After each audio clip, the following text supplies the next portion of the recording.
کھا کھا کے فرما رہے ہیں جو ہے انجیل کی قسم، زیتون کی قسم، طور سینا کی قسم، بلد حرام کی قسم، ہم نے انسان کو سب سے زیادہ خوبصورت بنایا ہے. کئی کئی قسم کھا کے اللہ تعالیٰ فرما رہے ہیں. لیکن جب یہ اپنے منصب سے گرتا ہے اور اپنے مقام سے گرتا ہے، ثم رددناہ اسفل سافلین، اس کو اتنا نیچے اتار دیتے ہیں. اور ہم دیکھ رہے ہیں اپنی آنکھوں سے کہ آج انسان کی قیمت نہیں ہے. آج قیمت وزارت کی ہے، وزیر کی قیمت نہیں ہے. آج قیمت صدارت کی ہے، صدر کی کوئی قیمت نہیں ہے. اس کے نیچے والے اس کوشش میں کہ یہ کسی طرح مرے تو ہم آویں، یہ ہٹے تو ہم آویں، اس کی جان کے لالے پڑے ہوئے، لوگ اس کی حفاظت میں لگے ہوئے، اس کو اطمینان حاصل نہیں. آج قیمت ہے ملک و مال کی، آج قیمت ہے چیزوں کی. ایک آدمی کو مار کر چیز لوٹ لیتا ہے اور گھر میں چور داخل ہو کر قتل کر کے چیز لے جاتا ہے. اس کو ذرا ہاتھ نہیں تھراتے دوسرے کی چیز اٹھاتے ہوئے، اور اس کی ذرا ہاتھ نہیں تھراتے کسی کو قتل کرتے ہوئے. آج قیمت چیزوں کی ہے. انسانی کی قیمت ختم ہو گئی. کیوں ہو گئی ختم؟ کہ ہم نے انسانوں پر محنت کرنی چھوڑ دی. ایسے ہی بے قیمت ہے انسان جناب رسول اللہ صلی اللہ علیہ وسلم کی آمد سے پہلے، کہ جب تک ایک دوسرے کی کھوپڑی میں خون نہیں پی لیتا تھا اس کا، اور شراب نہیں پی لیتا تھا اس میں، اس وقت اس کو چین نہیں آتی تھی. جناب رسول اللہ صلی اللہ علیہ وسلم نے آ کر وہ محنت کی. اللہ تعالیٰ نے فرمایا لو انفقت ما فی الارض جميعا ما الفت بین قلوبہم. اے نبی جی، اگر آپ ساری دنیا کا مال بھی ان پر خرچ کر دیتے جتنا زمین کے اوپر نیچے ہے، آپ ان کے دلوں کو جوڑ نہیں سکتے تھے. وکنتم علی شفا حفرۃ من النار، تم تو جہنم کے کنارے پر تھے، تو جہنم کے کنارے پر تھے. فاصبحتم بنعمته اخوانا، اللہ نے تم پر کرم فرمایا کہ تم آپس میں بھائی بھائی ہو گئے. آج دنیا میں بھائی بھائی میں، باپ بیٹے میں، میاں بیوی میں جو لڑائی اور جو اختلاف ہے، اور پوری دنیا جو ایک دوسرے کے خون کے پیاسے ہوئے ہیں، میرے دوست بزرگوں، وجہ یہی صرف واحد وجہ یہ ہے کہ آج انسان محنت کا میدان نہیں. آج چیزیں اور محنت کا میدان بنی ہوئی ہیں. جس کو دیکھو وہ چیزوں پر محنت کر کر کے اس کوشش میں ہے کہ میں چیزیں بنا کے کامیاب ہو جاؤں گا، اور چیزیں بنا رہا، اور اس کے اس بات کا ہر وقت خطرہ ہے کہ کہیں میری یہ چیز کوئی قبضہ نہ لے. نگاہیں ہماری پھری ہوئی ہیں اور نیتیں ہماری بگڑی ہوئی ہیں. اس محنت کے نہ ہونے کی وجہ سے اندر اتنا بگڑ چکا ہے کہ یوں آیا کہ ان کا اندر بگڑا ہوا ہے، اور زبان سے ایسی باتیں کریں گے کہ آدمی سمجھے گا کہ اس سے زیادہ خیر خواہ میرا کوئی نہیں. لیکن حالت یہ ہوگی السنتہم احلی من السکر وقلوبہم قلوب الذئاب، کہ ان کی زبانیں تو میٹھی شہد سے زیادہ اور شکر سے زیادہ، اور اپنے سینوں کے اندر بھیڑیوں کے دل لیے پھرتے ہیں. کسی کا کوئی اعتبار نہیں، کسی کو کسی پہ اطمینان نہیں. ہر ایک پر نگاہ ڈالتا ہے بد امنی کی. ہر ایک کو دیکھ رہا ہے کہ اس چیز سے مجھے کیا نقصان ہو سکتا ہے. آج امت یہ نہیں سوچ رہی کہ مجھے فلاں سے کیا فائدہ پہنچ سکتا ہے. اس ساری بد امنی کی وجہ یہ ہے کہ انسان محنت کا میدان نہیں ہے. اب یہ جو محنت ہے، یہ کام ہے دعوت اللہ کا، یہ اس لیے ہے تاکہ ہمارے اندر اعمال کا شوق پیدا ہو جائے، اعمال کی رغبت پیدا ہو جائے. وہ جب تک نہیں ہوگی جب تک ایمان نہیں ہوگا. تو یہ ایمان کی مالیہ صاحب سے پوچھا گیا کہ جی آپ اس کام سے کیا چاہتے ہیں، اور آپ نے اس کام کو کیا نام رکھا؟ فرمایا میں نے اس کام کو کوئی نام نہیں رکھا. اس کام کا نام نہیں، یہ تو کام ہے، اسے کوئی ضرورت نام کی نہیں ہے. کہ حضرت کوئی نام نہیں اس کا؟ کہ نہیں. اور اگر میں اس کا کوئی نام رکھتا، اگر میں اس کام کا کوئی نام رکھتا تو تحریک ایمان اس کام کا نام رکھتا. امت کا جمود اور امت کا ٹھہراؤ یہ امت کی تمام خرابیوں کا سبب ہے. صاف ستھرا پانی ہو، اگر وہ بھی ٹھہر جائے، اس میں بھی گندگی اور اس میں بھی بدبو اور وہ بھی ناقابل استعمال اور وہ بھی اپنی ساری منفعت کو ضائع کر دیتا ہے. یہ انسان تو کہیں زیادہ بہتر تھا پانی سے. تو اللہ کا خلیفہ ہے, اس میں اگر جمود آئے گا اور اس کی حرکت ختم ہو جائے گی اور اس میں ٹھہراؤ آئے گا تو یہ اس کے وہ سیان اٹھیں گے اور وہ بدبو و فساد اس کا ہوگا کہ انسان کی حرکت نہ کرنے اور اس کے ٹھہر جانے سے ساری خرابی اس کے اندر آئیں گی کہ بھئی پانی ٹھہر گیا ہے, اب اس سے وضو نہیں ہو سکتا, اور یہ پانی ٹھہرا ہوا ہے, اس میں اگر کوئی گندگی گر گئی تو یہ پانی سارا کا سارا خراب ہو جائے گا, اور بہتے ہوئے پانی میں پیشاب بھی کر دیا اور پاخانے بھی کر دیا, یہ کہہ رہے بہتا ہوا پانی ہے یہ پاک رہے گا. یہ ساری گندگیاں اس کی حرکت ساری گندگی کو ختم کرے گی. پانی بہ رہا ہوتا ہے, بہتا ہوا پانی ہے کہ بہتے ہوئے پانی میں جو چاہے غلاظت ہو, جو چاہے غلاظت ڈال دو اس کے اندر, اس سے وضو بھی کرو, اس سے پیو بھی, اور سب کچھ اس سے کیا جا سکتا ہے کہ پانی یہ جاری پانی ہے. تو امت کو جاری بنایا تھا کہ اگر یہ امت حرکت میں رہی تو امت کی ساری خرابیاں اور امت کی ساری گندگیاں یہ دور ہوتی رہیں گی, اور امت سے لوگوں کی پاکی کا کام لیا جاتا رہے گا. بات سمجھ میں آ رہی دوستو بزرگوں؟ لوگوں سے امت کی پاکی کا کام لیا جاتا رہے گا. یہ نفاق سے پاک ہوتا رہے گا اپنی حرکت کی وجہ سے, یہ بدعملی سے پاک ہوتا رہے گا اپنی حرکت کی وجہ سے, یہ اعمال صالحہ پر آتا رہے گا اپنی حرکت کی وجہ سے, اور اس سے دوسروں کو فائدہ پہنچے گا, دوسرے اس سے پاکی حاصل کریں گے, دوسرے اس سے اپنی ضرورتیں پوری کریں گے. لیکن جب اس پانی کی حرکت ختم ہو جائے گی اس سے کوئی منفعت حاصل نہیں ہوگی, نہ اس سے پاکی حاصل کی جا سکے گی اور نہ اس سے اور ضرورتوں میں استعمال کیا جا سکے گا. اور اگر کوئی نجاست اس میں گر گئی تو اس نجاست کی بدبو اور اس نجاست کی وجہ سے اس پانی کا مزہ اور اس نجاست کی وجہ سے اس پانی کا حکم ہی بدل جائے گا. کہ بھئی آج یہ کہہ رہے کہ ماحول انسان سے خراب ہو رہا. میرے بھائی دوستو بزرگوں, اس سارے ماحول کی گندگی جو ہے یہ انسان کے جمود کی اور اس کی حرکت نہ کرنے کی وجہ سے ہے.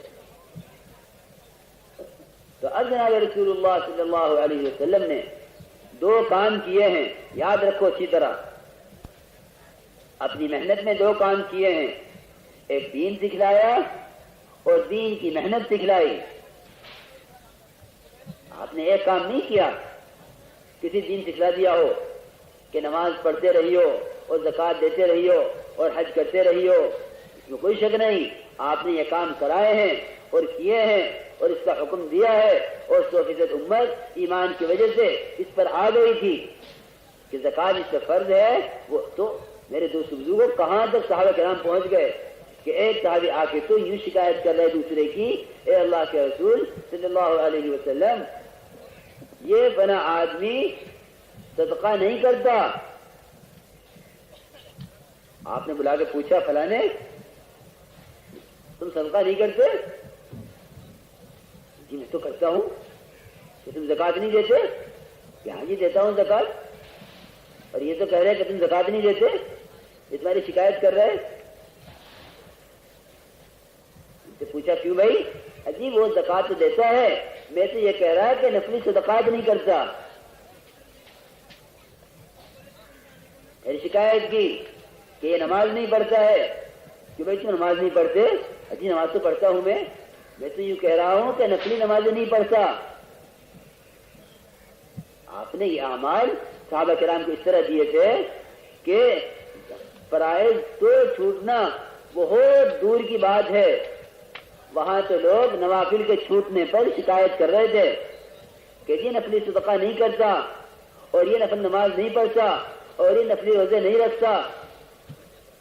فرائض سے چھوٹ جانا تو کچھ کسی کے تصور میں نہیں تھا کہ منافق بھی جماعت کی نماز چھوڑ دے. تو آپ نے 2 کام آگے سکھلائے, ایک دین سکھلایا, دین کی محنت سکھلائی. ان سے کام لیا, صرف عمل پر نہیں ڈال دیا بلکہ ان کو وہ محنت دی ہے جس محنت سے 100% امت میں 100% اعمال زندہ ہو جائیں. تو 2 کام سکھلائے, دین سکھلایا اور دین کی محنت سکھلائی. کیونکہ آپ آخری نبی تھے، آپ کے بعد کوئی نبی آنے والا نہیں تھا، قیامت تک کوئی نبی نہیں آئے گا. جی اب نبوت کا دروازہ بند ہو گیا آپ کی آمد پر، کیونکہ آپ کے بعد کوئی نبی آنے والا نہیں تھا، اس لیے آپ نے اپنی امت کو اپنا کام سکھلایا اور ان کو کام کرنے والا بنایا. ان کو آپ نے کام کرنے والا بنایا اور آپ نے جماعتیں بنا بنا کر صحابہ کرام کی جماعتوں کو باہر بھیجا، اور آپ کے ہاں جماعتوں کے تقاضے بھی آئے، آپ نے ان تقاضوں پر جماعتیں بھیجی. ایسا تقاضا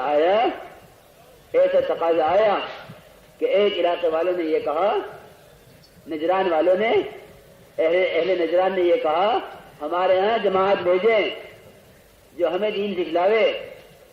جناب رسول اللہ صلی اللہ علیہ وسلم نے اپنے صحابہ کرام میں سے 70 کو چنا، قاریوں کو، عالموں کو، نماز سکھلانے والوں کو، قرآن پڑھانے والوں کو، مسائل سمجھانے والوں کو، ان سب کو آپ نے چنا، بہت اچھے جو پڑھے لکھے اور بہت بات سمجھانے والے، ایسے 70 آدمی چنے ایک وقت میں، اور آپ نے ان کو اہل نجران کے تقاضے کے لیے بھیجنا چاہا. آپ نے فرمایا مجھے نجران والوں پر اعتبار نہیں ہے، یہ خبر نہیں کیا کریں گے میری جماعت کا. نہیں جی وہ تو دین سیکھنے کے لیے بلا رہے ہیں. چنانچہ جماعت گئی اور تمام کے تمام سوائے ایک آدمی کے سب کو شہید کر دیا گیا. لیکن کیونکہ آپ نے محنت سکھلائی تھی اور کام کرنا سکھلایا تھا، اس لیے صحابہ کرام میں کام کرنے والوں کی، عالموں کی، قاریوں کی کوئی کمی نہیں ہوئی.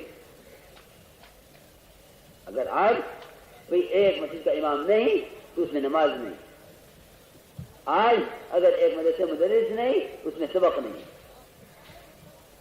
آپ نے تو کام کرنے والے آدمی اتنے بنائے تھے کیونکہ آپ نے ہر ایک کو معلم بنایا تھا.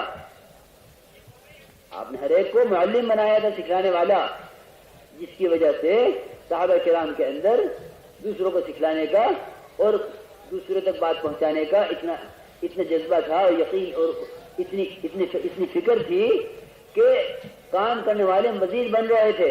ایک وقت میں اتنے سارے ختم کر دیے گئے لیکن دین کے اندر کوئی نقصان نہیں آیا. یہ اس پر تھا کہ صحابہ کرام نے کام سیکھ لیا تھا. تو جماعتیں آپ نے بھیجی بنا کر، 70 کی بھی بھیجی اور 10 کی بھی بھیجی اور 400 بھی گئے اور اس سے زیادہ بھی گئے، کم بھی گئے، 313 بھی گئے، کہ ہر قسم کی جماعتیں بنی. 8 بھی گئے، 5 بھی گئے. یہ جماعتیں جاتی تھی کس لیے کہ یہ جا کر ان کو دین سکھلاویں گی. میرے دوست بزرگوں، یہ بات نہیں ہے کہ یہ ان کو صاف بات اور کروں یہ کہ بس قتل کرنے کے لیے بھیجا جاتا ہو. ان کا تو مقصد ہی صحابہ کرام کا میدان جنگ میں دعوت دینا، صحابہ کرام کا سفر میں حضر میں دعوت دینا، صحابہ کرام کا سفر میں ذکر کے سیکھنا سکھلانا. وما كان المؤمنون لينفروا كافة فلولا نفر من كل فرقة منهم طائفة ليتفقهوا في الدين ولينذروا قومهم إذا رجعوا إليهم لعلهم يحذرون. کہ جو جماعت نبی کے ساتھ گئی ہے وہ واپس آ کر اپنے مقام والوں کو وہ سکھلاوے جو نبی سے سفر میں سیکھا ہے، اور جس جماعت میں نبی نہیں گئے ہیں اور جماعت باہر گئی ہے وہ جماعت واپس آ کر ان لوگوں سے وہ بات سیکھے جو نبی پر مدینہ منورہ میں اپنے قیام پر وہاں وحی اللہ کی طرف سے ہوئی ہے. جو جماعت وقت لگا کر آ رہے ہیں وہ ان سے سیکھیں اور جو باہر نکل رہے ہیں وہ ان سے سیکھیں. اس طرح ایک دوسرے سے سیکھنے سکھانے والا بنایا تھا. حضرت عمر رضی اللہ تعالیٰ عنہ نے اپنے ساتھی کے ساتھ اپنی باری متعین کر رکھی تھی، آج میں حضرت استاذ کی خدمت میں ہوں گا اور تم کماؤ گے، اور آج میں کماؤں گا اور تم حضور کی خدمت میں ہوگے. تم جو سنو گے مجھے سکھلاؤ گے، میں جو کماؤں گا تم پر بھی خرچ کروں گا. اس طرح جوڑیاں بنا رکھی تھی اور ترتیب بنا رکھی تھی نکلنے کی. تو جناب رسول اللہ صلی اللہ علیہ وسلم نے ان کو کام کرنا سکھلایا تھا تاکہ یہ نہ ہو کہ ایک عالم جاوے تو علماء ختم، اور ایک ذاکر جاوے تو ذکر ختم، اور ایک زاہد جاوے تو زہد ختم، اور ایک قاری جاوے تو قرات اور قرآن ختم. کہ نہیں، یہ تو اس لیے تھا کہ عالم حرکت میں آئے گا تو علم پھیلے گا اور جہالت ختم ہوگی، ذاکر حرکت میں آئے گا تو ذکر پھیلے گا اور غفلت ختم ہوگی، اور قاری پھیرے گا تو قرآن پھیلے گا اور قرآن سے جہالت اور اس سے روگردانی ختم ہوگی. تو اس بنیاد پہ اٹھایا تھا کہ دعوت اللہ اس امت کی زندگی کا مقصد بنایا تھا. حضرت عمر رضی اللہ تعالی عنہ اپنے دور خلافت تک، اس کے بعد بھی دعوت اللہ کی محنت چلتی رہی. حضرت عمر رضی اللہ تعالی عنہ تشریف لے گئے ملک شام. وہاں کہا لوگوں نے کہ یہاں فرمایا کہ بھائی وضو کے لیے پانی لاؤ. فرمایا وضو کے لیے پانی لاؤ. وضو کے لیے پانی لایا گیا. حضرت عمر رضی اللہ تعالی